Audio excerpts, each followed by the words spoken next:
Hello everyone, आप देख रहे हैं अपना यूट्यूब चैनल कैंडिडेट। मैं हूं आपके साथ मुंशी त्रिपाठी। रिसेंटली न्यूज़ में रहा है कि डिस्पाइट स्ट्रॉन्ग ग्रोथ, इंडिया की जो ग्रोथ है, जीडीपी ग्रोथ है, वो बहुत अच्छी है। उसके बावजूद इंडिया से foreign investment is flowing out. ये शुरुआत हुई थी at the end of 2024 and from that time a record $45 billion have flown out of India. ये बहुत ही प्रोलॉन्ग्ड एंड एक रिकॉर्ड फ्लो है, आउटफ्लो है फॉरेन इन्वेस्टमेंट का। अगर हम ये 2025 की बात करें तो आउटफ्लो $18.5 बिलियन रहा है, और अगर 2026 की बात करें तो जनवरी से मई के बीच में $20 बिलियन है फ्लोन आउट ऑफ इंडिया। इसकी आखिर वजह क्या है? अगर इतना अच्छा इंडिया ग्रो कर रही है इकोनॉमिकली, तो क्यों फॉरेन इन्वेस्टर्स बाहर निकल रहे हैं? दरअसल इसकी दो मेजर कारण हैं। एक है इंडिया का अर्निंग्स ग्रोथ कम हो गया है। अर्निंग्स ग्रोथ क्या है? अर्निंग्स ग्रोथ ये है कि आप किसी भी कंपनी का या देश का जो नेट प्रॉफिट है वो क्या है, वो कितना हो रहा है। तो इंडिया में नेट प्रॉफिट कम हो गया है।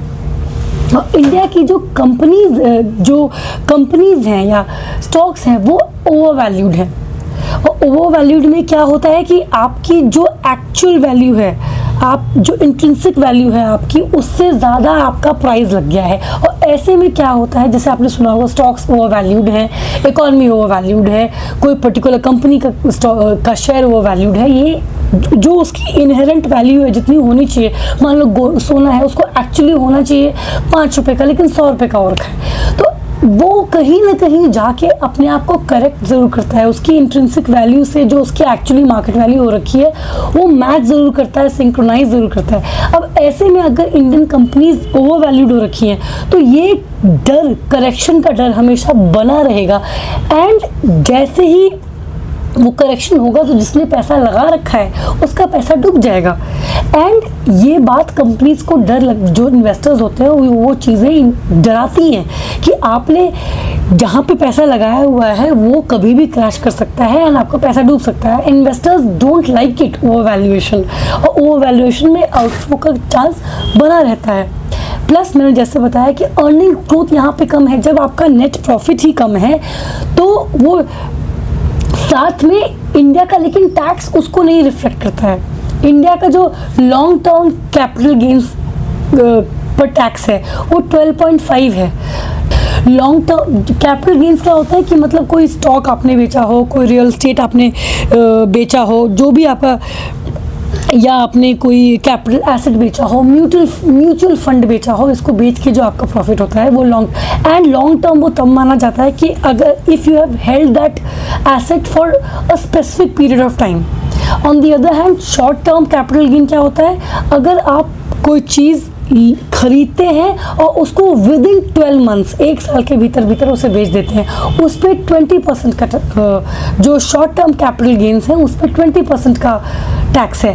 And it's huge, it's not a rational tax. जिस इंडिया पे लोगों ने बेट की हुई है ये बोल के कि ये सोच के कि इंडिया बहुत ही स्ट्रॉन्गली इमर्जिंग इकॉनमी है, लीप्स एंड बाउंड्स ग्रो कर रही है, इसीलिए हमारी over valued companies, over valued stocks पे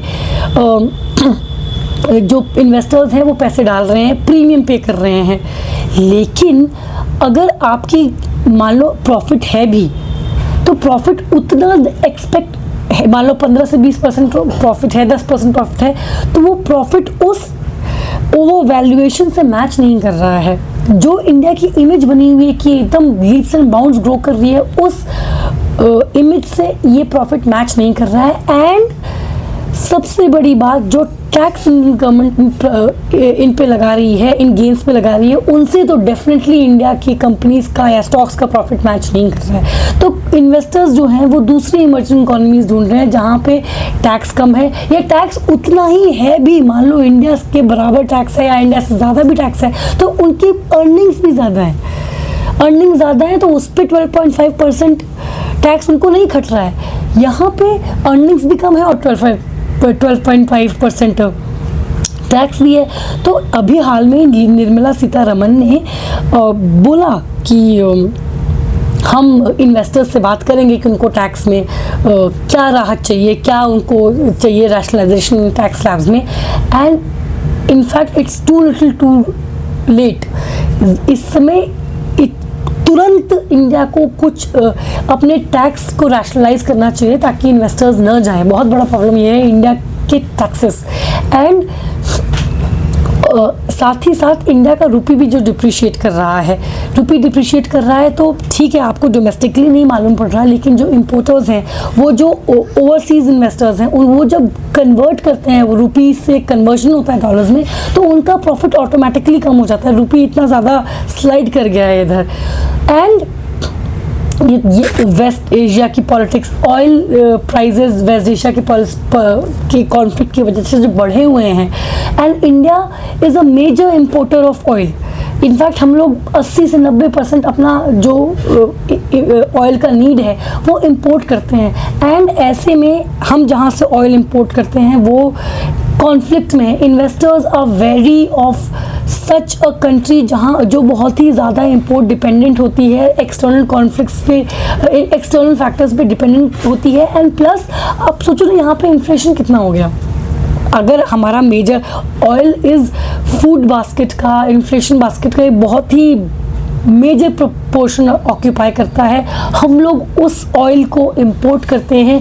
एंड इस समय वो ऑयल बहुत महंगा हो रखा है क्योंकि वेस्ट एशिया में कॉन्फ्लिक्ट चल रहा है, तो इन्फ्लेशन यहाँ ज़्यादा हो रखा है, रुपी स्लाइड हो रखा है। एंड साथ ही साथ India is right now not a AI hub. और इस समय global investors are following the trend of artificial intelligence. इसका फ़ायदा markets like Taiwan and South Korea को हुआ है, नॉट इंडिया, बिकॉज इंडिया इस बस में, मैं ये तो नहीं कहूँगी चढ़ा ही नहीं है, लेकिन बहुत देर चढ़ाया फिलहाल।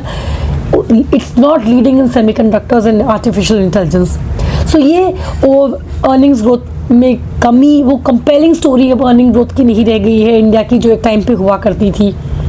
एंड वैल्यूएशन, ओवर वैल्यूएशन हो रखा है यहाँ की कंपनी, कंट्रीज़ का, स्टॉक्स का, इंडिया के। साथ ही यहाँ के टैक्सेस बहुत ही ज़्यादा हैं। कोई जो उतना कमा नहीं रहा वो उतना ज़्यादा टैक्स देना नहीं चाहता। Geopolitics, AI, this has all, मतलब एक एक्सपर्ट ने न्यूज़ चैनल एंकर से बात करते हुए कहा था, India has worst of all the worlds. जो कुछ इस समय ख़राब हो सकता है इंडिया के साथ, वो सब ख़राब है। It has worst of all the world. और इसलिए वही इंडिया को इज़ ड्राइविंग डाउन, एंड उसकी वजह से फॉरेन इन्वेस्टर्स बाहर जा रहे हैं। इस समय नीड ऑफ द आवर ये है कि जैसे हम लोगों ने 1991 में इकोनॉमिक रिफॉर्म्स किए थे, ऐसा ही कोई इकोनॉमिक रिफॉर्म इंडिया को इमिडिएटली चाहिए। It should have been done yesterday. आज के लिए इतना ही, मुझे दीजिए इजाज़त। ऐसे टॉपिक्स पर चर्चा के लिए बने रहे हैं मेरे चैनल कैंडिड टेक के साथ। इस वीडियो को लाइक करें, शेयर करें, इस वीडियो पर अपनी राय जरूर दें। मेरे चैनल को प्लीज़ सब्सक्राइब करें। वीडियोस बनाने हैं, फिल्मोरा है ना।